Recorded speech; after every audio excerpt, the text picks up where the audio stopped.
Hello పిజీ moms, good morning. ఈరోజు మన స్పెషల్ రెసిపీ పిల్లలకి పెద్దలకి ఈవినింగ్ స్నాక్గా పర్ఫెక్ట్గా హెల్తీగా టేస్టీగా బెల్లం కజ్జికాయలు. దీనికోసం ముందుగా గోధుమ పిండి తీసుకొని కొంచెం ఉప్పు ఆయిల్ యాడ్ చేసుకొని చపాతీ పిండిలా కలిపి 1 అవర్ పక్కన పెట్టుకోండి. ఇప్పుడు కజ్జికాయలోకి ఫిల్ చేయడానికి పౌడర్ కోసం 1 కప్ క్యాషూ బాదం, 1 కప్ పల్లీలు, 1/2 కప్ పుట్నాలు, 1/2 కప్ కొబ్బరి తీసుకొని లో ఫ్లేమ్లో ఎర్రగా వేయించుకొని పక్కన పెట్టుకోండి. ఇప్పుడు పల్లీల్ని పొట్టు తీసుకొని మిక్సీ జార్లోకి యాడ్ చేసుకొని ఫైన్ పౌడర్ లాగా గ్రైండ్ చేసుకోండి. ఇప్పుడు ఈ పౌడర్లోకి స్వీట్నెస్ కోసం బెల్లం, ఫ్లేవర్ కోసం ఇలాచీ పౌడర్ని యాడ్ చేసుకోండి. నేను కజ్జికాయని ప్రిపేర్ చేయడానికి మౌల్డ్ని యూజ్ చేస్తున్నాను. ముందుగా చపాతీ పిండిని చిన్న చిన్న బౌల్స్ లాగా డివైడ్ చేసుకొని పల్చటి రోటీల్లాగా చేసుకోండి.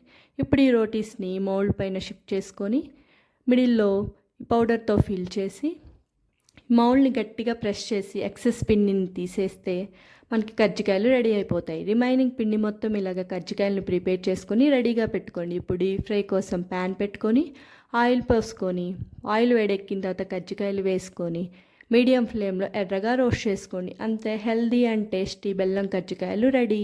మనం ఈ కజ్జికాయలను తీసుకోవడం వల్ల నట్స్ నుంచి ప్రోటీన్, జాగరీ నుంచి ఐరన్, అలాగే కొబ్బరి నుంచి సెలేనియం అండ్ హెల్దీ ఫ్యాట్స్ వంటి ఎన్నో వైటమిన్స్ అండ్ మినరల్స్ మన బాడీకి అందుతాయి. నచ్చిందా రెసిపీ? నచ్చితే సబ్స్క్రైబ్ చేయొచ్చు కదా friends. Please subscribe. Bye bye.